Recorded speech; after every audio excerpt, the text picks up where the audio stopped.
Hello everyone, welcome back to your own channel. आज हम करने जा रहे हैं आपका जो चैप्टर है केमिकल रिएक्शंस एंड इक्वेशंस है ना, क्लास 10 के लिए हमने स्टार्ट किया था, उसी को आगे कंटिन्यू करेंगे। कल हमने पढ़ा था कि जो कॉम्बिनेशन रिएक्शन क्या होती है, उसके बाद हमने एक्सोथर्मिक की थी है ना, एक्सोथर्मिक रिएक्शन हमने की थी और बैलेंसिंग द इक्वेशंस वो हम सब कंप्लीट कर चुके हैं। आज हमें जो नेक्स्ट टाइप्स ऑफ हमारी इक्वेशंस है जिसके अंदर आती है पहली आपकी डीकंपोजिशन रिएक्शन, ये हमें करना है। ठीक है, क्या होती है डीकंपोजिशन रिएक्शन? देखो, कभी भी कोई भी एक सिंगल रिएक्टेंट, मान लीजिए जो ए है, अगर वो एक या एक से ज्यादा प्रोडक्ट्स में टूटता है बी प्लस सी में, ठीक है, ए से क्या बना, बी प्लस सी बन गया, तो जो सिंगल रिएक्टेंट है ना, जो ए है, ये क्या हो गया, दो सिंपल प्रोडक्ट्स में टूट गया है ना, breaks down to give simple products. तो this is the decomposition reaction. एक मिनट में फोन साइलेंट कर देती हूँ, ठीक है, ताकि बीच में डिस्टर्बेंस ना हो। चलिए, सो डिकम्पोजिशन रिएक्शन क्या हो गई, जब एक सिंगल रिएक्टेंट, मतलब ये क्या है, देखो ये जो आपका कॉम्बिनेशन रिएक्शन था ना, उसका अपोजिट है। कॉम्बिनेशन रिएक्शन में क्या था, कॉम्बिनेशन में था कि जैसे ए प्लस बी से दो रिएक्टेंट से प्रोडक्ट बन गया सी, तो कंबाइन करके जो बना कॉम्बिनेशन रिएक्शन के अंदर आ गया। डीकम्पोजिशन, वो अलग अलग अगर टूटते हैं, ए से हमारे दो प्रोडक्ट्स टूटे हैं बी और सी, तो वो डीकम्पोजिशन रिएक्शन हो गया। ठीक है, तो a single reactant breaks down to give simpler products, this is decomposition reaction. ठीक है, उसके बाद एग्जाम्पल, ये हमने कल भी किया था कि जो हमने क्विक लाइम से हमने ये बनाया था CaCO3 है ना, लाइमस्टोन, अगर उसका अपोजिट अगर हम करते हैं, जो CaCO3 था, कैल्शियम कार्बोनेट, इसके बारे में मैंने आपको कुछ कल बताया था ना, व्हाइट वॉशिंग वाला पूरा प्रोसेस मैंने समझाया था कि कैसे शाइन आती है बोल्स पे। ठीक है, वो वाली चीज है ये। तो CaCO3 है जो लाइमस्टोन है, अगर हम इसको हीट करते हैं तो हमें क्या मिलता है, वापस से क्विक लाइम बनता है और कार्बन डाइऑक्साइड गैस रिलीज होती है। ठीक है, कार्बन डाइऑक्साइड गैस और CaO क्विक लाइम। तो इससे जो CaCO3 था, जो लाइमस्टोन था, लाइमस्टोन से हमें क्विक लाइम मिला और कार्बन डाइऑक्साइड मिला, तो एक रिएक्टेंट से हमें दो प्रोडक्ट्स मिले। तो ये क्या है, डीकंपोजिशन रिएक्शन। आगे समझ अच्छे से। चलिए, अब जो डीकंपोजिशन रिएक्शन है ना, ये तीन टाइप्स में बटा है। ठीक है, वो जो डीकंपोजिशन है ना, वो किसी भी तीन तरीके से हो सकता है। थर्मल से हो सकता है, मतलब अगर आप किसी भी चीज को बहुत ज्यादा हीट कर रहे हो, गर्म कर रहे हो, उसके बाद जब वो रिएक्टेंट टूटता है प्रोडक्ट्स में, तो वो थर्मल डीकंपोजिशन हो गया। ठीक है, फर्स्ट वाला। सेकंड, इलेक्ट्रोलाइटिक में क्या होगा, इलेक्ट्रिसिटी के थ्रू, अगर आप इलेक्ट्रिक करंट किसी चीज को दे रहे हो, उसके बाद प्रोडक्ट्स हमारे मिल रहे हैं हमें, तो वो इलेक्ट्रोलाइटिक डिकम्पोजिशन हो गया। उसके बाद थर्ड है फोटोलिटिक डिकम्पोजिशन। इसके अंदर क्या है, जो sunlight, in the presence of sunlight जो भी डिकम्पोजिशन हो रहा है, ठीक है, जो सूरज की रोशनी है उससे जो डिकम्पोजिशन हो रहा है, वो फोटोलिटिक डिकम्पोजिशन है। तो तीन तरीके की डिकम्पोजिशन होगी, तो इनका भी एक एक एग्जाम्पल आपको करना पड़ेगा। जैसे पहला है 2FeSO4 फेरस सल्फेट, ठीक है, जो ग्रीन कलर का है। जब आप इसको हीट करते हो, फेरस सल्फेट को आप जब हीट करते हो, देखो वैसे एक्चुअली क्या होता है, FeSO4 है इन डॉट 7H2, ये फॉर्मूला होता है, ये फेरस सल्फेट सॉल्यूशन हो गया। ठीक है ना, तो ये सॉल्यूशन हो गया, तो इसके अंदर से हीट करने पर जो वाटर है सारा उड़ गया। वाटर उड़ने से क्या हो जाएगा, ये फेरिक ऑक्साइड में ये कन्वर्ट होगा। पानी उड़ने की वजह से क्या हो जाएगा, इसका जो कलर है वो चेंज हो जाएगा, हीट करने के दौरान जो पानी है वो उड़ जाएगा। ठीक है, ये चीज होती है। तो यहाँ पे जो फेरस सल्फेट है वो पहले ग्रीन कलर का होता है, उसके बाद वो क्या हो जाएगा, ब्राउन कलर का हो जाएगा, रेड ब्राउन कलर का हो जाएगा। ठीक है ना, तो फेरस सल्फेट सॉल्यूशन सल्फेट है ग्रीन कलर का, हीट करने पे हमें फेरिक ऑक्साइड मिलेगा Fe2O3, जो रेड ब्राउन कलर में कन्वर्ट हो जाएगा। ठीक है, और हमें क्या मिलेगा, यहाँ पे SO2 है, ठीक है, सल्फर डाइऑक्साइड, और ये है SO3 sulphur trioxide, try means three oxygen है, डाइऑक्साइड, डाई मींस टू, मतलब टू ऑक्सीजन है, तो सल्फर ऑक्साइड और डाइऑक्साइड और सल्फर ट्राइऑक्साइड हो गया। यहाँ पे क्या हो जाएगी, आपकी सफोकेटिंग स्मेल आती है यहाँ पे सल्फर की वजह से इस रिएक्शन के दौरान। ठीक है, तो ये याद रखना है, फिर सल्फेट है वो ग्रीन कलर का, वो किसमें कन्वर्ट हो जाएगा, रेड ब्राउन कलर में कन्वर्ट हो जाएगा, फेरिक ऑक्साइड में। ठीक है ना, ये क्वेश्चन भी आपका कई बार आता है। नेक्स्ट चलते हैं हम इलेक्ट्रोलाइटिक डिकम्पोजिशन। इसका सबसे इजीएस्ट एग्जांपल है आपका इलेक्ट्रोलिसिस ऑफ वाटर। आपने पता है ना, जब हम पानी में इलेक्ट्रिक करंट पास कराते हैं, मान लीजिए आपने दो कार्बन की वो ले ली है, इलेक्ट्रोड्स ले लिए हैं, उसके अंदर आपने उसको कनेक्ट किया है, इलेक्ट्रिसिटी से कनेक्ट किया आपने। ठीक है, तो अब क्या हो जाएगा, अगर आप उसको करंट पास कराओगे, जो आपने इलेक्ट्रोड लोड्स ली थी ना, उसके ऊपर ना उल्टी करके टेस्ट ट्यूब रख दो, टेस्ट ट्यूब्स उनके ऊपर उल्टी करके रख दो, फिर करंट पास कराओ उस पानी में, तो आपको बबलिंग दिखेगी। ठीक है ना, बबल्स आपको दिखेंगे। तो इलेक्ट्रोलिटिक डिकम्पोजिशन में क्या होता है कि आपके पास वहां पे क्या होगा, जब आप वो टेस्ट ट्यूब देखोगे ना, जब आप इलेक्ट्रिसिटी पास कराते हो, तो आप देखोगे बबलिंग जो हो रही है, बबलिंग हो रही है, उसके अंदर आपको एक गैस देखने को मिलेगी टेस्ट ट्यूब के अंदर, ठीक है। तो वो जो गैस बनी है, ठीक है, वो गैस बनी है आपके पास, वो कैसे आया आपके पास? प्रोडक्ट तो वाटर था, है ना। तो रिएक्टेंट से क्या बन गया? कोई और प्रोडक्ट बन गया आपका, ठीक है ना। जो आपका पानी था वो किस में टूट गया? हाइड्रोजन गैस में और ऑक्सीजन गैस में टूट गया जब हमने इलेक्ट्रिक करंट पास कराया। तो H2O, इलेक्ट्रोलिसिस ऑफ वाटर हम करते हैं तो H2O किस में टूट गया? H2 प्लस में O2 में। ये हो गया इलेक्ट्रोलिटिक डिकम्पोजिशन का एग्जाम्पल। थर्ड है photolytic decomposition. Photolytic decomposition means photo कहाँ पे अच्छे आते हैं? सनलाइट में सबसे अच्छे आते हैं, है ना, नेचुरल लाइट में अच्छे आते हैं। तो वैसे आप याद कर सकते हो, तो जो सनलाइट की प्रेजेंस में डिकम्पोजिशन होता है वो फोटोलिटिक डिकम्पोजिशन होता है, ठीक है। जैसे आपके पास यहाँ पे 2AgCl है, ठीक है ना, सिल्वर क्लोराइड है ये। Ag क्या होता है? सिल्वर। सिल्वर क्लोराइड है, सनलाइट की प्रेजेंस में किस में कन्वर्ट हो जाएगा? सिल्वर में और क्लोरीन में। क्लोरीन जो गैस होती है और सिल्वर जो आपका है।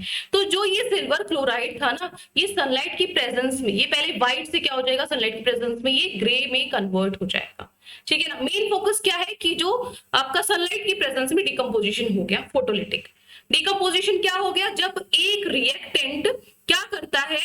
सिंपल प्रोडक्ट्स में तोड़ देता है उसको, तो वो डिकम्पोजिशन हो गया। फिर डिकम्पोजिशन तीन तरह का होता है, थर्मल, इलेक्ट्रोलिटिक, फोटोलिटिक। थर्मल मतलब हीट से जब हम डिकम्पोज करते हैं, इलेक्ट्रोलिटिक जब इलेक्ट्रिसिटी से डिकम्पोज करते हैं, फोटोलिटिक जब सनलाइट से हम डिकम्पोज करते हैं। ये तीन हो गए डिकम्पोजिशन।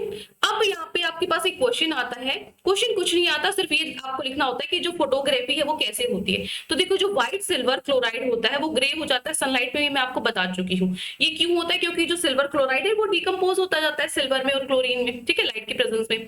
तो उसकी जो रिएक्शन है ये मैं आपको ऑलरेडी बता चुकी हूँ पीछे। तो सेम इसी तरीके से बिहेव करता है सिल्वर ब्रोमाइड, ठीक है। तो जो सिल्वर ब्रोमाइड है इसी तरीके से बिहेव करता है, उसके अंदर भी बस Cl की जगह ब्रोमीन कर दो, Br कर दो, ठीक है। जहां जहां है, ये क्या है? सिल्वर ब्रोमीन है ना, ये सिल्वर ब्रोमाइड है, ठीक है। तो यहाँ पे क्या हो जाएगा? सनलाइट की प्रेजेंस में ये सिल्वर में और ब्रोमीन में टूट जाएगा, ठीक है। तो जो ये दोनों ही रिएक्शंस है ना, ये वाली और ये वाली दोनों रिएक्शंस यूज होती है व्हाइट और ब्लैक फोटोग्राफी में। आपसे ये पूछेगा, क्वेश्चन आता है कि व्हाइट और ब्लैक फोटोग्राफी में कौन से आपके जो रिएक्शंस है वो रिएक्शंस लिखो आप, ठीक है ना। ये आपको रिएक्शंस लिखनी है फिर दोनों की दोनों, ठीक है।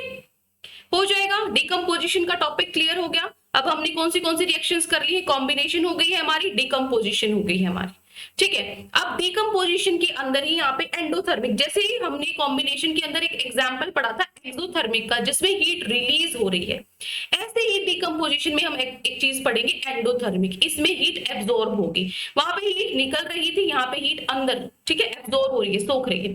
तो एंडोथर्मिक क्या होंगी? वो रिएक्शंस, देखो जो हमने डिकम्पोजिशन रिएक्शन पीछे पढ़ी हैं, उन रिएक्शन के अंदर एनर्जी की जरूरत है, चाहे वो किसी भी तरह की एनर्जी है। हमने देखा हीट से कर रहे हो, चाहे हम सनलाइट से कर रहे हूं, चाहे हम इलेक्ट्रिसिटी से कर रहे हूं, हीट, लाइट और इलेक्ट्रिसिटी किसी से भी कर रहे हो, इनका हमने यूज किया है ब्रेक करने के लिए रिएक्टेंट्स को, है ना। तो ये जो रिएक्शन होती है ना, इसमें क्या होती है? कोई ना कोई एनर्जी ऑब्जर्व हो रही है, चाहे तो हीट, चाहे लाइट, चाहे इलेक्ट्रिसिटी। तो ऐसे रिएक्शन जिसके अंदर कोई भी एनर्जी एब्जॉर्ब हो रही है, उनको एंडोथर्मिक रिएक्शंस हम बोलते हैं, ठीक है। क्या होती है endothermic reactions? The reactions that require energy in the form of heat, light और electricity and in the any form, ठीक है ना। वो जो एनर्जी एब्जॉर्ब होती है उसको हम बोलते हैं एंडोथर्मिक रिएक्शंस, ठीक है। उसके बाद आती है आपके पास एक डिस्प्लेसमेंट रिएक्शन। बस डिस्प्लेसमेंट रिएक्शन तक कराऊंगी आज, ठीक है। बाकी हमारे पास रह जाएगी डबल डिस्प्लेसमेंट रह जाएगी, प्रेसिपिटेशन उसी के अंदर आ जाएगा, और ऑक्सीडेशन रिडक्शन। कल हमारा चैप्टर कंप्लीट हो जाएगा, ठीक है। फिर हम डाउट्स लेंगे। चलिए, तो हाँ, लाइव सेशन में होंगे आपके डाउट्स। डिस्प्लेसमेंट रिएक्शन क्या होती है? डिस्प्लेस करना क्या होता है? एक किसी चीज की प्लेस को चेंज करना, प्लेस है उस डिस्प्लेस। देखो, रिस्पेक्ट करना क्या होता है? इज्जत देना, डिसरिस्पेक्ट इज्जत ना देना। ऐसे ही प्लेस है, डिस्प्लेस क्या हो जाएगा? वो प्लेस नहीं है उसकी, वो डिस्प्लेसमेंट रिएक्शन होती है। तो the chemical reactions in which more reactive element displaces less reactive element from its salt solution. वो रिएक्शंस जिसके अंदर जो ज्यादा रिएक्टिव एलिमेंट होता है, ठीक है, जो ज्यादा रिएक्ट कर सकता है, वो क्या कर लेगा? जगह ले लेगा लेस रिएक्टिव एलिमेंट वाले की उसके साल्ट सॉल्यूशन में से। मतलब वही चीज है, जो ज्यादा ताकतवर है वही जीतेगा। तो जो ज्यादा रिएक्टिव है वो क्या कर लेगा? जो कम रिएक्टिव है उसकी जगह ले लेगा। फॉर एग्जाम्पल आयरन है, आयरन को जब हम कॉपर सल्फेट सॉल्यूशन के अंदर हम डालते हैं तो क्या बनेगा? हमारे पास FeSO4 फेरस सल्फेट बनता है और कॉपर होता है, ठीक है। तो यहाँ पे देखो FeCuSO4, SO4 के साथ क्या था? Cu था, लेकिन यहाँ उसकी जगह Fp ने ले ली है, CuSO4 की जगह Fe आ गया है, इसने ले ली है इसकी जगह, है ना, डिस्प्लेस कर दिया, उसकी प्लेस को चेंज कर दिया। तो जो आयरन है, Fe होता है आयरन, Cu होता है कॉपर, जो आयरन है उसने डिस्प्लेस कर दिया है, हटा दिया है दूसरे एलिमेंट को, कॉपर को, उसके कॉपर सल्फेट सॉल्यूशन में। तो यही डिस्प्लेसमेंट रिएक्शन है, ठीक है। तो यहाँ पे ये आपके पास एक एक्टिविटी है, वहां से हमने ये रिएक्शन ली है। उस एक्टिविटी के अंदर क्या होता है, हमने कॉपर सल्फेट सॉल्यूशन लिया है, उसके अंदर हमने नेल्स जो कीले है ना लोहे की, उनको पुट करके देखा, अंदर डाल के देखा, और एक कील को हमने बाहर ही देखा। तो हमने इसमें डिफरेंस देखा कि क्या फर्क पड़ रहा है। तो जो आयरन नेल है ना वो क्या हो जाती है, ब्राउनिश हो जाती है कलर में, ठीक है। क्यों, कॉपर सल्फेट सॉल्यूशन में जब हमने डाला ना तो उसके ऊपर कॉपर डिपॉजिट हो जाता है, इकट्ठा हो जाता है आयरन नेल के ऊपर, इसलिए वो ब्राउन कलर की हो गई, ठीक है ना।